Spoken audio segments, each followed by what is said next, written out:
Assalamu alaikum rahmatullahi barakatuh, everybody. I'm Preacher Moss, host of the SOS, the Shout Out Show. I hope that you are having an amazing Tuesday. I am. Hopefully, we can make your Tuesday a little bit better and you can make my Tuesday a little bit better too. I want to give a shout out to everybody with the kind and sincere comments they made about yesterday's show when we talked about Black Wall Street.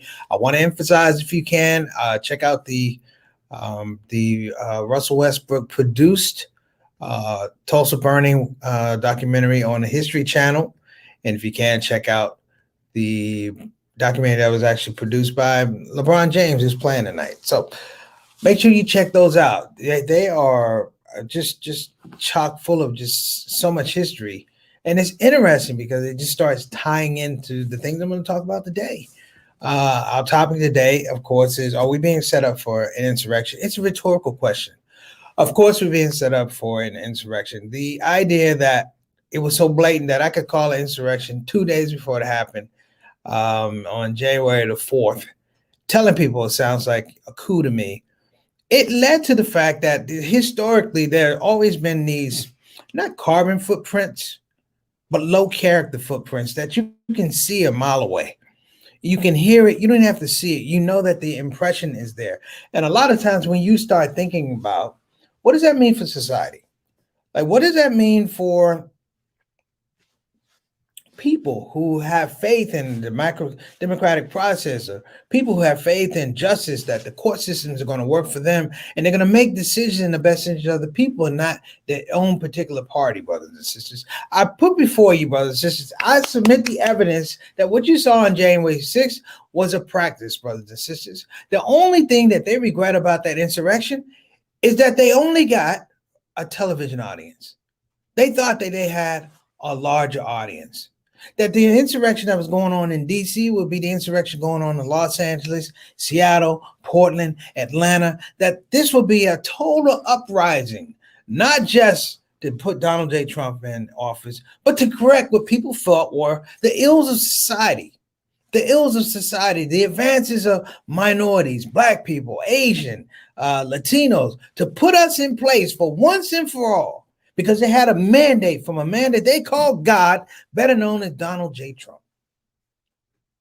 And the thing that you must know, brothers and sisters, is that they've been emboldened because they played on the fact that somehow, someplace, we're supposed to show them mercy and compassion that they know nothing about, that they have no tangible relationship with. Reality doesn't matter to them. That's why the truth doesn't matter to them, brothers and sisters. These are the people who crush other folks. We talk about George Floyd. We talk about the issue of Asian Americans. We don't talk about Native Americans because they're not around anymore. They've been moved to the outer fringes of society, moved to the outer fringes of history, brothers and sisters. We only get stark reminders when we go to the casinos and we pay money that fuels the treaties that keep these people pacified. And as you really, really start to think about this thing, you know, I want everyone to understand that what you see with voting, what you see with the changing of laws having to do with the rights of a woman's body, tax law, all these things, brothers and sisters, have one thing in common. That one thing is, if they can get them on the books, the damage it can do will be done before you can get them off the books. This is something that has to be said about the white supremacist mind. No, the inferior white supremacist mind, because they're not strategists, brothers and sisters.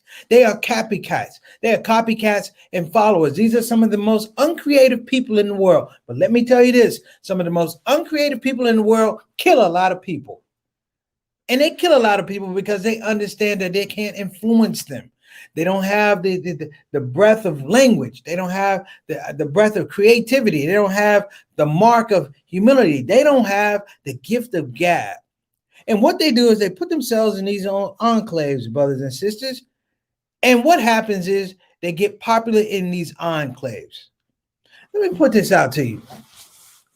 How can you have a group called QAnon that can arrange in a public assembly with no ramifications?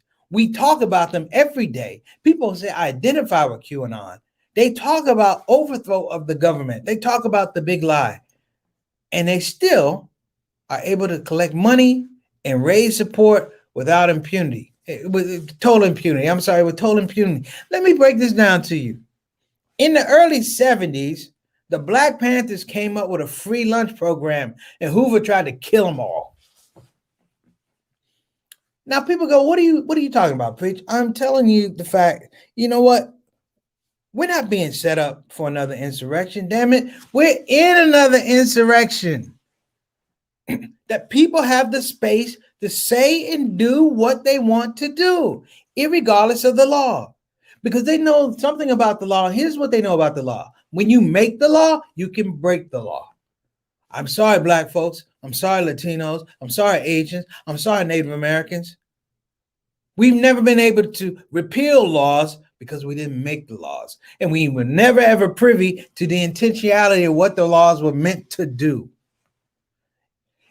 I was watching the Tulsa burning documentary on History Channel, brothers and sisters, and what they said was the laws or the legislation that was meant for the area of Oklahoma, which led, that wasn't a riot.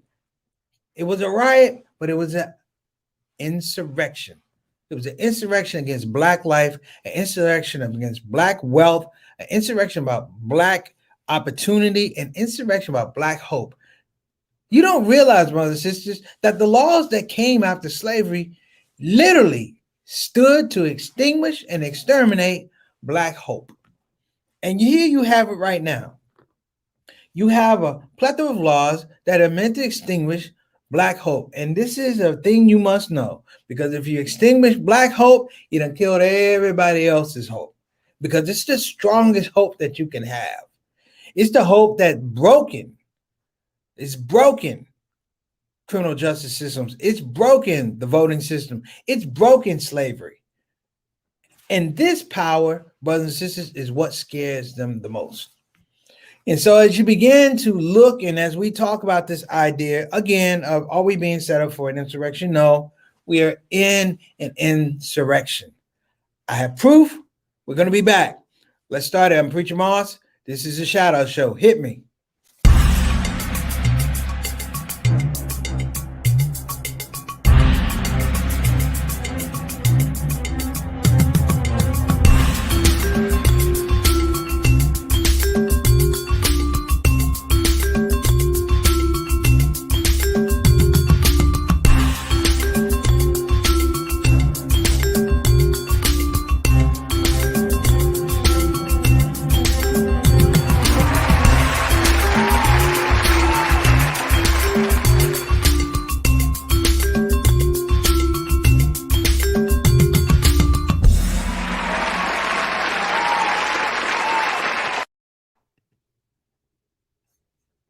I know why what happened in Myanmar can't happen here.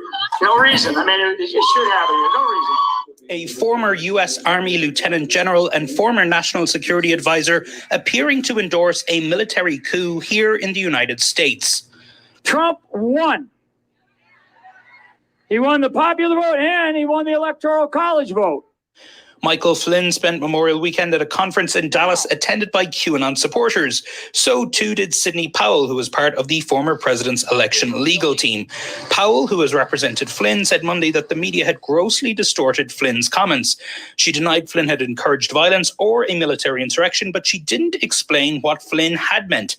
Powell herself spoke of removing Biden from office over the weekend. We're definitely in uncharted territory. There are cases where elections have been overturned, but there's never been one at the presidential level, which everybody will jump to point out. That doesn't mean that it can't be done, though. It should be that he can simply be reinstated, that a new inauguration date is set.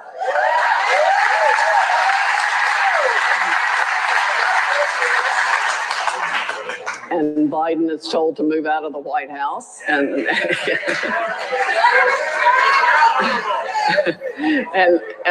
President Trump should be moved back in. The heavily criticized Republican-led audit in Arizona has given followers of QAnon and the Big Lie hope that the election could still be overturned. And some are finding inspiration in the deadly military coup in Myanmar as a way to put Trump back in power. Flynn's In the comments were last seen 4 as an years- endorsement of a coup by last some 4 years QAnon of followers. They were welcomed overnight by a Here I- prominent here I- peddler of QAnon who has more than 70,000 followers on Telegram, writing, "General Flynn says the quiet part out loud." Earlier this year, Trump supporters in California also cheered on the coup. Biden is just, he's like a puppet president.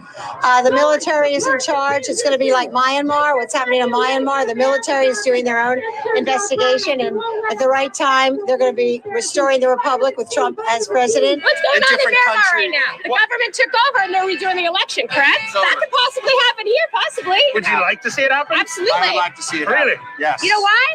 Because the election was stolen from us.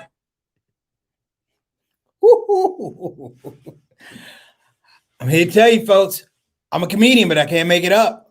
I am telling you that these are the thoughts of these people out loud. This is not little hubbles. This is not in secret covert meetings. This is a mainstream talking point. Do you know what's going on in Myanmar? These people don't even know what Myanmar is. They just know that a coup happened there. And if a coup happened there, doggone it, we can make it happen. General Flynn, brothers and sisters, is a double-edged snitch. He snitched on Trump. He came back, and now he's probably going to snitch on him again. This is a general, brothers and sisters, a general who, but he committed treason. He committed treason, and this is not some long, engaged, over complex idea of treason. He sold out the country, and he should be in jail. But the reason he isn't in jail is because his buddy Trump got him out. Because if he went out and told what he was doing, Trump would be in jail right now. Guarantee. Now, here's the other thing I want you to understand. When you see, and this is wrong, I'm going to say it, and I'm going to get to our guest. When you see white people who have no power, no influence, talking like they know something, damn it, you better be scared. Let's get to our guests, brothers and sisters. If you come to the show for the first time, you're here for the first time, God bless you. Get in the comment section. We might fit you in. But let's get to our stars in the building. I got a little bit of a show to do today. Who we got first? First up, who we got? What's going on, Sister Reed? Big ups to Sister Reed, Derek, Juwan. Hope everybody over there is peaceful, doing well. In our prayers, thank you so much for that dinner last night, Reed. It was fabulous. I went right to sleep on it, just like this. One hiccup. There you go. It's bad when you go to sleep off a hiccup, people. But that's what happened last night. All right, Reed, thank you so much for coming on. Next up, we got, what's going on, Sister Jamisa Ivy Fields? You got to tell me what the new name is. My sister, she did me wrong. I'm going to put your business out there. I shouldn't put your business. I ain't gonna put your business out. You know why I'm mad at you? Because you did something that was huge. You didn't even tell your brother. I had to find out on Facebook. And you know, I don't even go on Facebook. It was just one of them days. So you owe me some explanation. However, congratulations. I hope you're happy. But you still owe me an explanation. You didn't tell me nothing. Next up, we got the ambassador, the Canadian ambassador to the Shout Out Show. My brother, your brother, my main man, Altaf Rashid.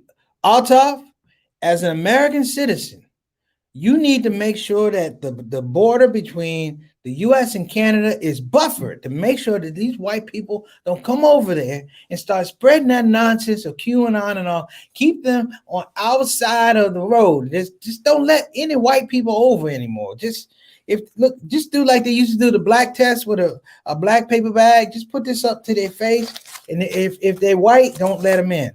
Okay, there you go. Next up, who we got? Roberto Rashid. What's going on, brother?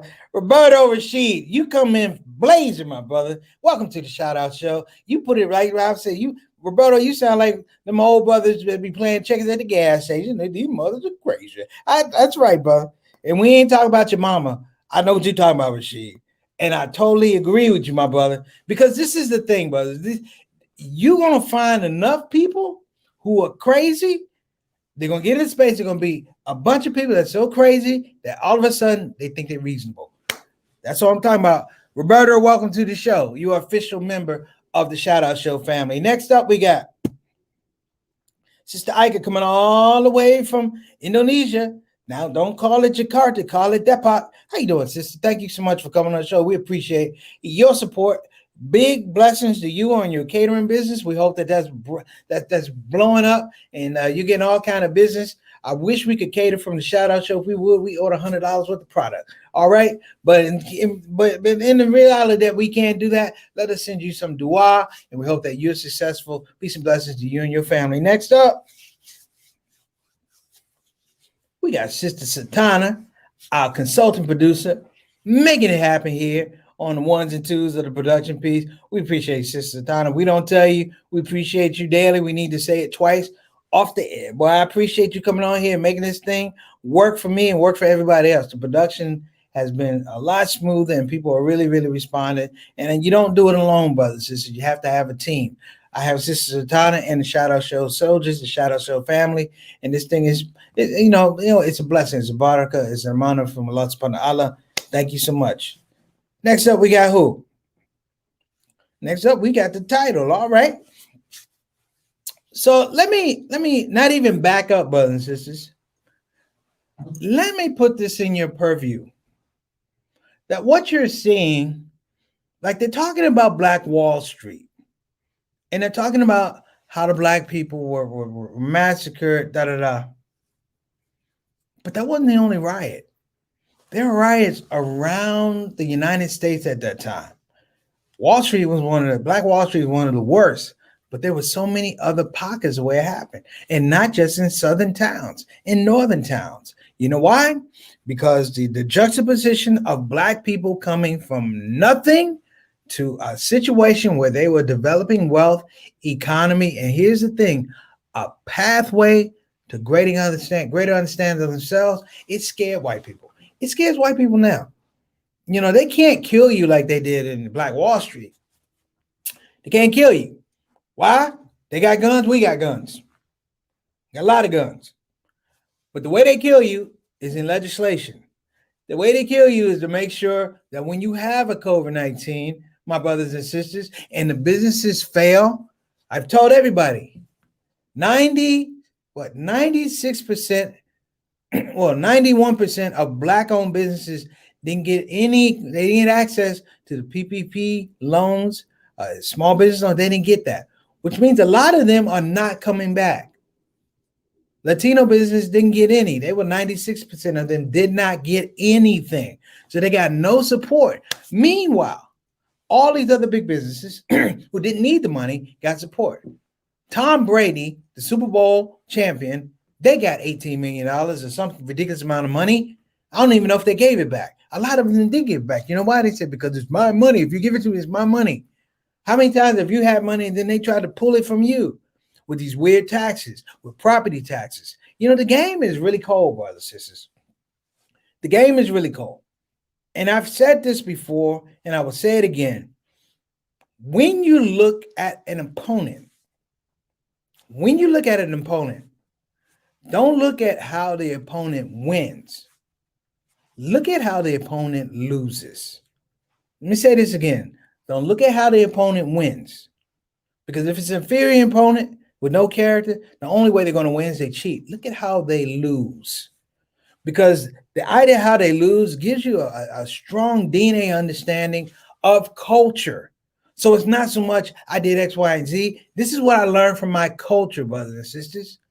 The European model of freedom is a direct model of freedom. This is why they can come here and kill the Indians. This is why they can enslave everybody.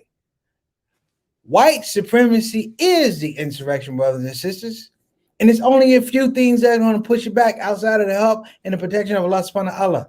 It is people who are, I don't like the word woke, who are constantly engaged looking at what they do, how they do it, when they do it, and who they do it to. When you start thinking about an insurrection, here's the deal. An insurrection does not happen quietly. It doesn't happen quietly. And on that day, we watched the president lead an insurrection. Make no bones about it. But here we are, The truth is in front of us. We are watching in horror.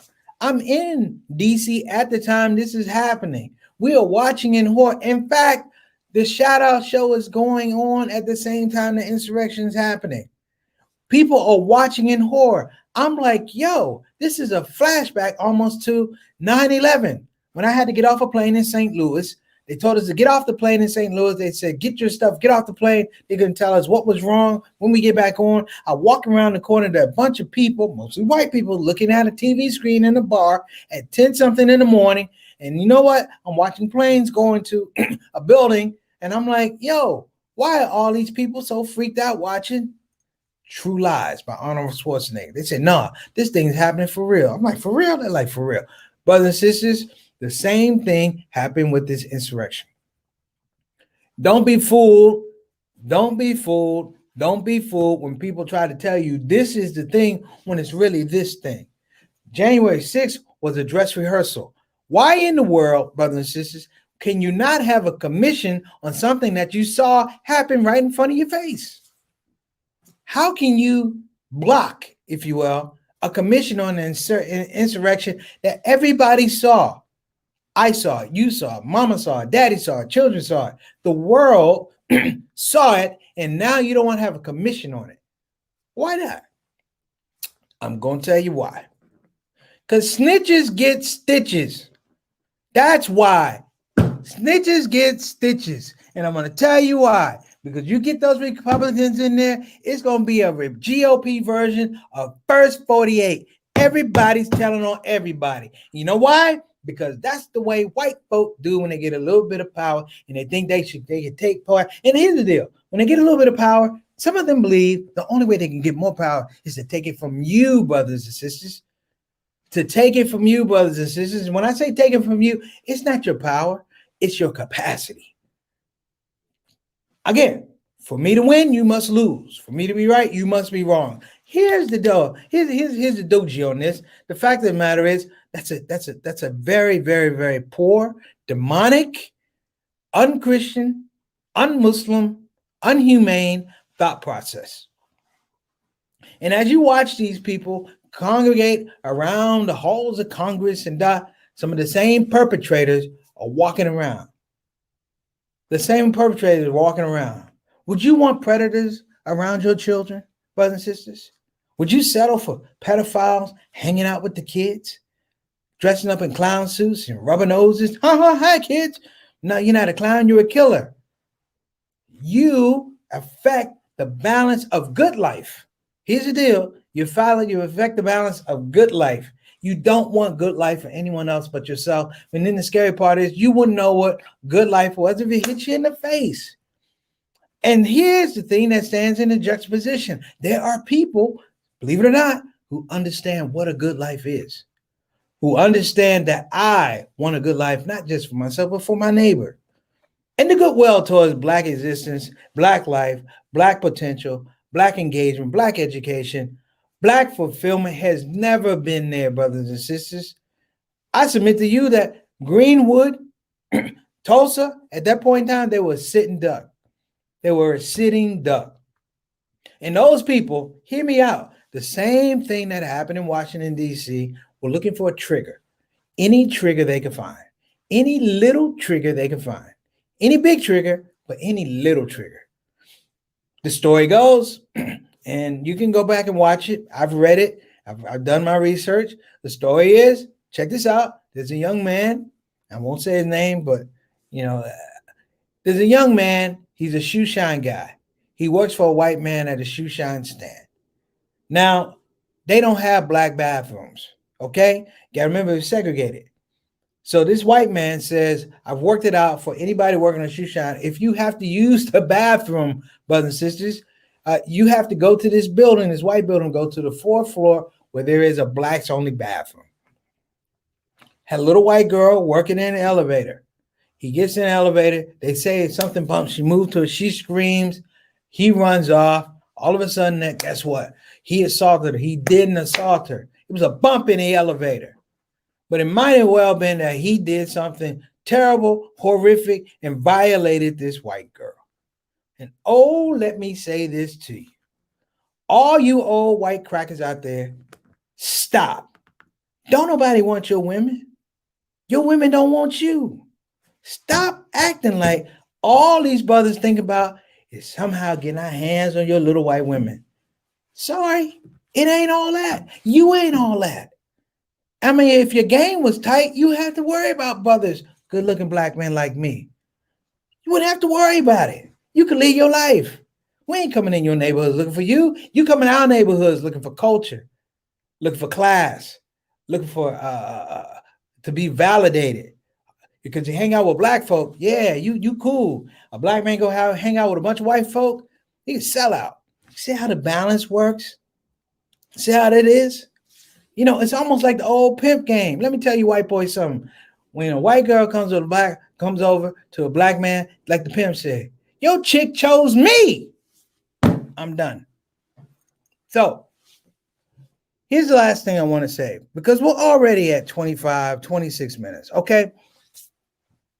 For the next insurrection, brothers and sisters, the next insurrection will be, hear me now, the midterm elections. It will be the midterm elections. And so as we watch the George Floyd, we watch the Black Wall Street, and we again are tying into black trauma. Here's the deal. Watch the news today when Joe Biden went to Tulsa and a reporter said, don't you think America owes Black Wall Street an apology? And Joe walked off. You know why Joe walked off? Joe said, hey, I understand things, but I got to live with these white people. Joe sounded like an old slave. I got to live with these white people, these good white people. Well, Joe, here's the game. Here's the hustle. Joe Biden, Kamala Harris. Look, I'm not a mean dude, but I'm not a sucker.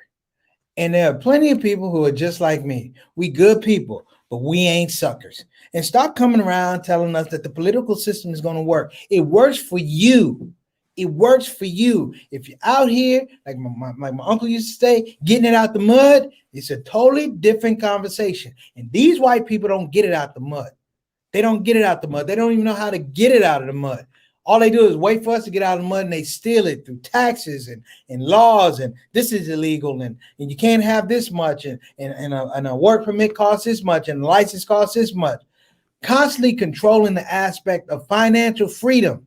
Thank God for Bitcoin. Thank God for Bitcoin. You know why? Because it democratized, as my friend said, democratized currency. That a black man could just buy money with money. So here's the deal. I might have spoken out of turn. I might piss some people off. I don't care. You know why?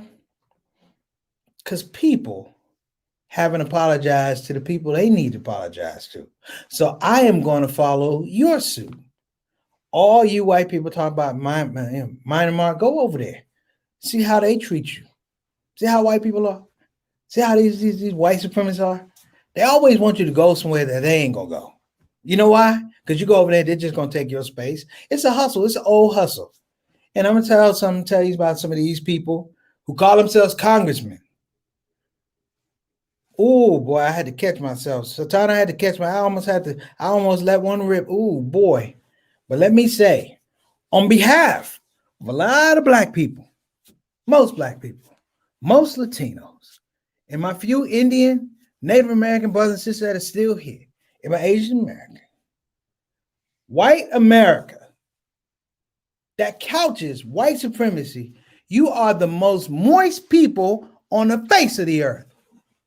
Sissified, never satisfied, and gentrified. Stop hanging around people that got heart. You men, stop hanging around black people that got true masculinity, and let this thing go. Let it go. Because here's the deal with this insurrection. It ain't going to go down like that.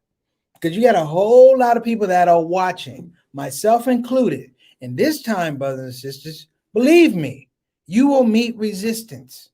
You will meet resistance. If it ain't going to be about war or nothing like that, but you won't get out of the gate because people are going to check you where you are, where you think you're safe. We'll come to those spaces. Now, here's the deal. Am I threatening people? No, we doing our own policing. We're doing our own policing. We're going to do our own citizen arrest, if you will. You know, just like some people say, oh, that person looks suspicious. Well, damn it, you look suspicious. And I'm going to call the police on you. I'm going to call FBI on you. You know why? Because I'm an American citizen. That's right. It's my patriotic duty. So as I get out of here, brother, says, I'm sorry, we already 30 minutes, but I had a lot to say. So all you white supremacists that'll get a hold of this video,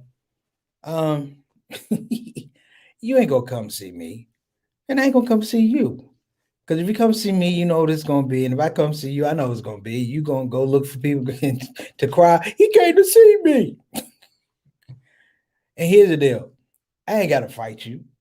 I ain't gotta pull a gun or a knife. I don't do that. I pull the truth out. And to pull the truth out, as a comedian, it's made me a lot of money. And it will continue to make me a lot of money. And for the people that aren't comedians, or comedian writers, pull the truth out. Because it'll make it safe for you. And it'll make things peaceful for you. Let's shout out our sponsors. Let's get on up out of here. First of all, oh, my main man, Wale Masalan, Rafatua Barakata, brother Adam. Thank you so much, man. I'm sorry your internet went down there, brother. You know, you gotta put whole $5 in the tank to get that internet, brother. I see a lot more survival commercials, survival food. Yeah, they prepare. But here's the deal. You know, what do we say in Islam? You know, who's the best of preparers? Who's the best of planners? I believe that. But here's the deal. People have this whole idea that I can just keep doing these things. It's not going to happen. It's not going to happen. I had a good friend of mine. He said he did about 25 years in prison. He said, you doing time in prison, and he said, you walk the cell block with no clothes on, something going to happen. Something going to happen. So, hey, this is not an issue of the emperor's clothes. We see who you are. You're not sneaking up on anybody. They're talking about Trump in 2024. Yeah, we'll see. I have a dua that I made for this special. I'll talk about it at another time. That's right, brother. Wake us up. That's it. If you really want to get some steam, take a gander at the scene in School Days. Spike Lee's School Days, when the college students are at the chicken place with the locals. It's an amazing dialogue, brothers. This is amazing dialogue because it talks about perception and these are how Black people see each other. Now, the killer part is you got to figure out how people see you as a Black person or Latino or Jew or Native American or Asian or Latino. I mean, you have to figure out that somebody's watching you and they're taking cues from somebody. We have to figure out who in our community they're taking those cues from, and more importantly, who are they getting intel from our communities. All right, let me get out of here. Let me give a shout out to our sponsor, BeFinanciallyIndependent.com. Again, that's BeFinanciallyIndependent.com. The best place to go for financial advising and also wealth management. Go to BeFinanciallyIndependent.com. If you don't have if you're like Adam and your internet does not work, you can call 1-800-679-3175. Again, that's 1-800-679-3175. Adam, I'm just throwing you in there, man. You know I love you. So I also want to give a shout out to Bayan Islamic Graduate School. Again, that's Bayan Islamic Graduate School. I'm just giving you guys some love. You can go to Bayan Online and get that information. BayanOnline.org, get that information. Hey, Adam, check out Bayan Islamic Graduate School. I think you might like it. So everybody, listen, this is my show. If there's anything I said that offended you, it is what it is, guys. I told the truth. But I'm trying to do something here, and that is, as my brother said, we're trying to raise, if you will, we're trying to raise the situation scenario. Also, yes, I was going to bring that up, but thank you for the reminder. I want to give a shout out for my cousin Kendrick. Prayers are up for him. And we're praying for his recovery because he's in a bit of a tight space, if you will, in terms of kidney disease. Now, a lot of you guys know I had a very tough November last year when I lost my big brother Reginald Kitchen to kidney disease. So, Kendrick, we're praying with you. We hope that you are doing well and recovering. We pray that Allah give you shifa in a full and robust recovery. All right, everybody. Hey, my main man. This is Jason Pittum, my main man. Got two of my little babies, niece and nephew, and got a little his wife Sue. Jason, thank you so much for coming on the show, man. It's always heartening and a blessing to see you on the show. Hug those babies for me. You owe me some pictures, man. So send me some pictures of the babies, man. It's been a minute. You know, I ain't gonna give you a hard time. I love you too, Ox, but send me the pictures of my niece and my nephew. Otherwise, we're gonna come to fisticuffs. I always say we come to fisticuffs, always wind up hugs and stuff. I don't even know why it did that, but peace and love to everybody. Listen, my mom said January insurrection is still going, ongoing. You know, I'm gonna say something. I'm gonna give my mom a little love. You know, Mama Son, yesterday you came on the show and you were first in the comment section. You were first in the comment section. And I was shocked because that meant that either you left your computer on from the day before or you got it right when you logged on. Have mercy. That's it. I'm gonna give you my Christian and say, hallelujah. All right, brothers and sisters. Praise him. All right, brothers and sisters. We're gonna keep this going. I gotta get out of here. You guys my love and Preacher Moss, the shout out show. Keep an eye out on those who are keeping an eye out. Assalamu alaikum warahmatullahi wabarakatuh. Preacher Moss.